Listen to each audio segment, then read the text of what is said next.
Hey, horror fans! Once again, it is me, the Horror Miser Manichi. It's time to review the first season of Netflix's show called Wednesday. Yes. Now, Wednesday is a 2022 American supernatural horror comedy television series that was created by Andrew Goff and Miles Millar.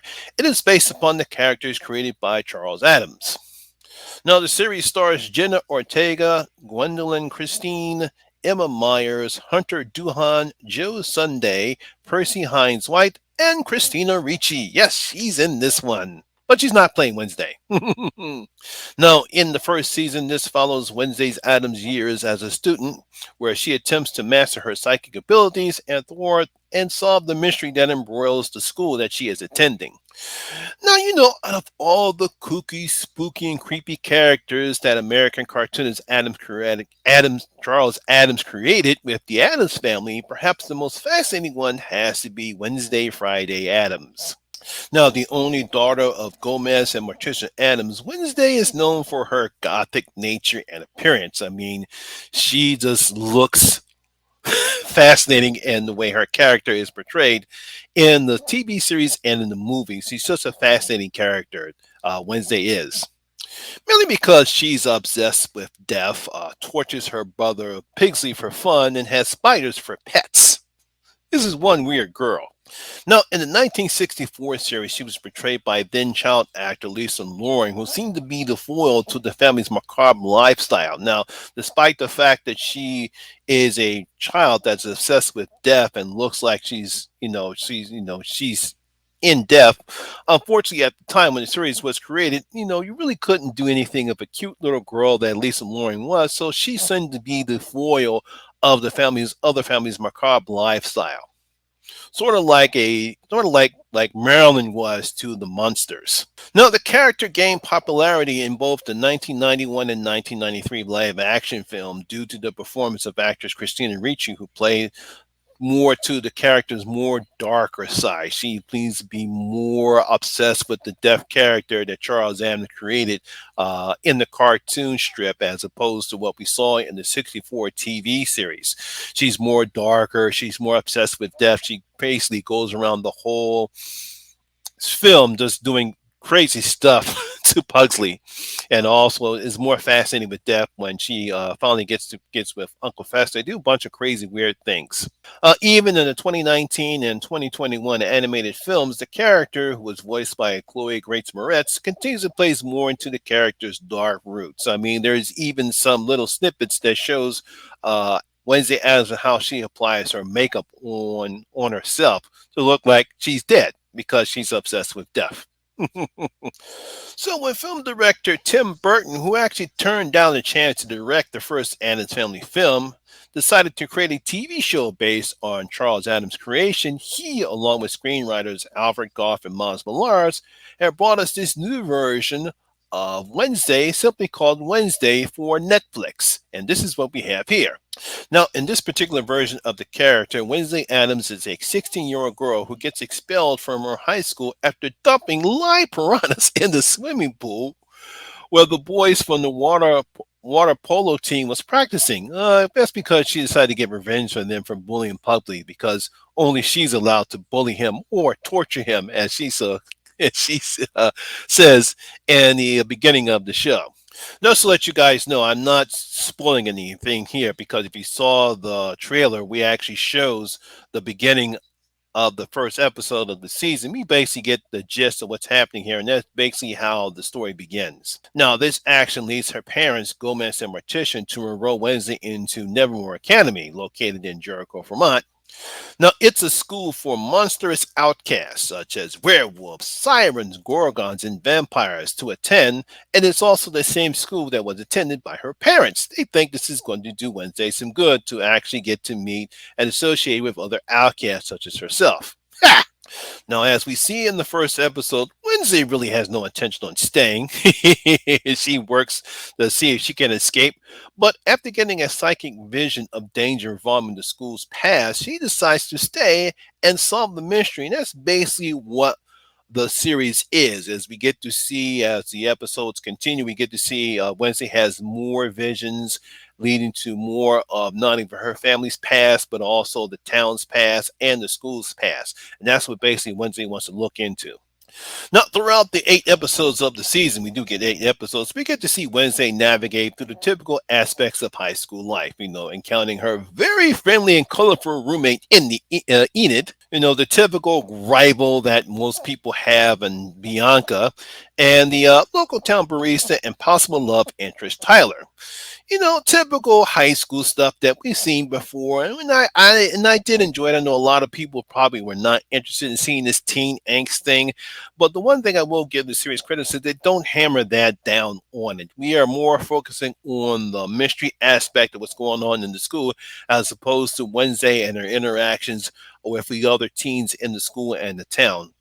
Now, while the show's main story is Wednesday investigating both the school and Jericho's past, we also get several subplots involving other characters in the series, and that's one thing I liked about it.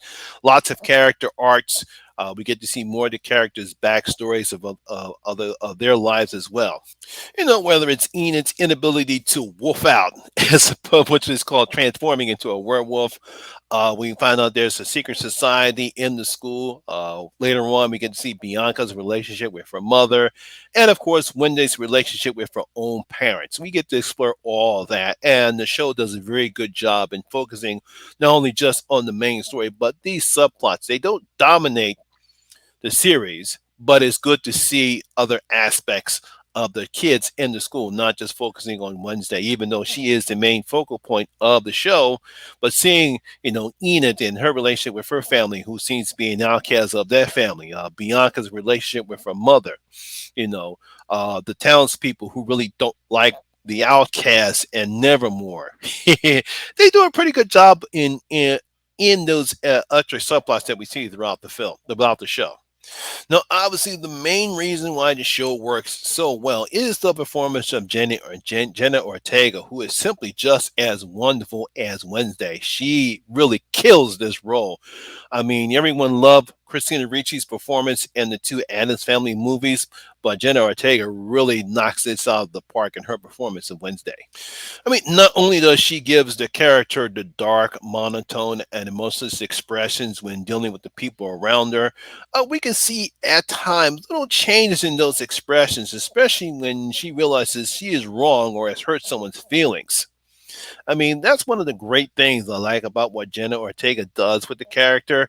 Yeah, she still has that static, non-expressions look on her face, but in dealing with the other people, whether it's Tyler, Xavier's talking to her about her emotionlessness that she has with her friends, whether it's also dealing with Ina or Bianca or even her own parents, we could see some of the aspects of her character changes as the character grows and realizing that she doesn't have to be alone, even though she preferred to be alone. We'll talk about that later. No, as I said before, we see that during her encounters with Enid, who simply wants to be her friend, and I really do enjoy their friendship throughout the entire series run.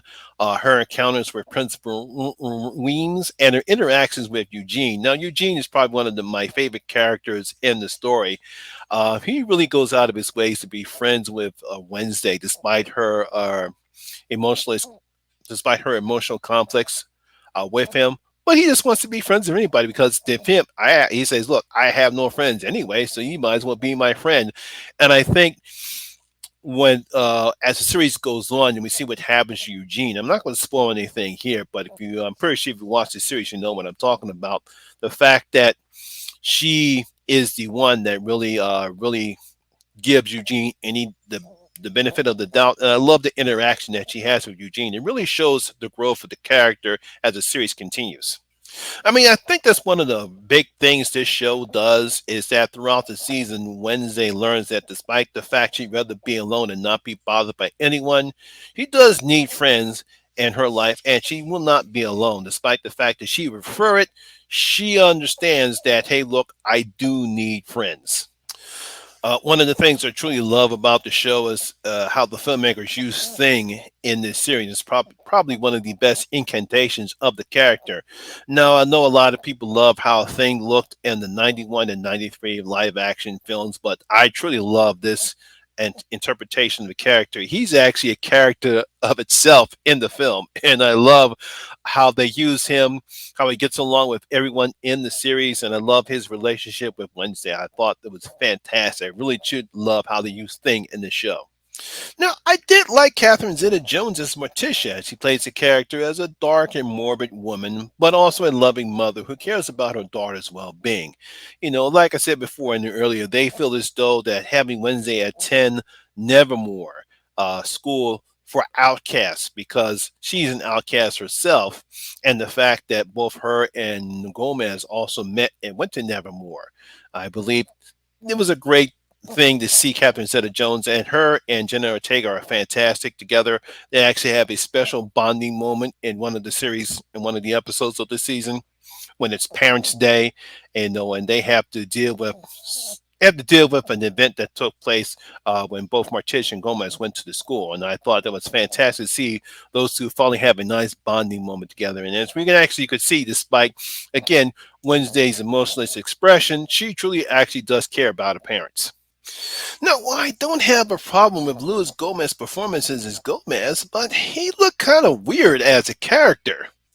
Now, I understand that the filmmakers wanted Gomez to look more like his comic strip counterpart. Now, I have no problem with that, but I believe audience are used to seeing, John Aston, who played the character in the '64 TV series, or actor John Rulia, who played Gomez in the 1991 and 1993 live action films. Even when Tim Curry played the character in another, I think it was Adams, I forgot what the name of the movie was.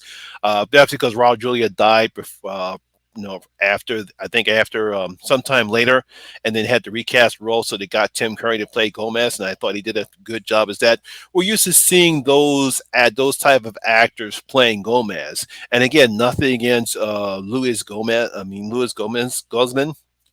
I thought he did a pretty good job as Gomez, but for some reason he looked kind of off. I don't know if they decided because of. I really don't know why they decided to cast him that way, but for some reason he just looked off. Now, as the season progresses, we learn secrets about certain characters in the series. Whether it's the local townspeople from Jericho, we learn something about Principal Weems, and of course Sherrick Galpin, who's Tyler's father, who harbors resentment for the Adams due to an event that took place in the past when Morticia and Gomez attended the school. I won't reveal what that is, but he has his reasons why he doesn't like the Adams. Now, as for the mystery that Wednesday is investigating, it's pretty fascinating and intriguing one as Alfred and Miles and his writing team keeps the audience engaged as Wednesday learns more about Nevermore Past and how it plays into Jericho's founder, Joseph Crackstone. I thought that was a nice way of how they integrated all that into the series. And you really got to give Alfred and Miles and their writing team credit for how they wrote this series. It's fascinating, it's intriguing, and it really keeps the audience engaged. And of course, it's made, of course, to the performances as well. Now, as the story progresses, and then when the truth is revealed, I believe probably at the end of seven or sometime during episode eight, it's really nothing earth shattering. It's kind of a bit predictable. I really wasn't surprised when it was revealed about who was the person behind it, but because of how well the story is written and the performances of the actors and actresses, we're still amazed, and I'm sure everyone will still enjoy who that person is. I know I did it. I know I was. Now, overall, as for the show itself, it's well produced. It's greatly made. I love the production value, the cinematography, where the school was shot. Very dark, very gloomy place is what you expect for a place that's for outcasts. All the actors did a fantastic job. Obviously, Jenna Ortega, who really drives the whole show. She's the main reason why this film's work because she has great chemistry with all the characters in all the actors and actresses in the show. And you really have to praise, Alfred and Miles for their fantastic writing, and of course, produced by Tim Burton. He finally gets a chance to shine. As you can see, his darkness is really evident in how the show is made. Danny Elfman, his longtime corroborating music, does a fantastic job with the Adams theme mark with the Adams theme as well. There are also plenty of Easter eggs littered throughout the beginning of the series. Obviously, you'll see it when you hear it, whether it's the snapping or some other aspects that we know from the Addams family, is there throughout the show. And like I said before, a fantastic performance by Jenna Ortega. Obviously, she deserves an Emmy nod for her performance as well. And like I said, truly did enjoy the first season of Wednesday, and I'm pretty sure everyone else will enjoy it as well. Really have no knocks on the season. Like I said, other than the reveal of the person who's behind the mystery. Like I said, nothing really earth shattering, kind of a bit predictable, but because of how well the show was made and how well the people it's performed, I really didn't mind it at all. And hopefully this will get a second season because I'm looking for more of Wednesday. So there you have it. That is my video for today, guys. Hope you enjoyed the video. Please give me a thumbs up, like, and share because it does help out with the YouTube algorithm. Also, if you're new here, please hit that subscriber button, ring that notification bell. That way, we notify anytime when I put a new video such as this one. Once again, my name is Lamont Smith, better known as the Horror Miser Monty G, and always remember that horror rules. And I see you in my next video. I'm out.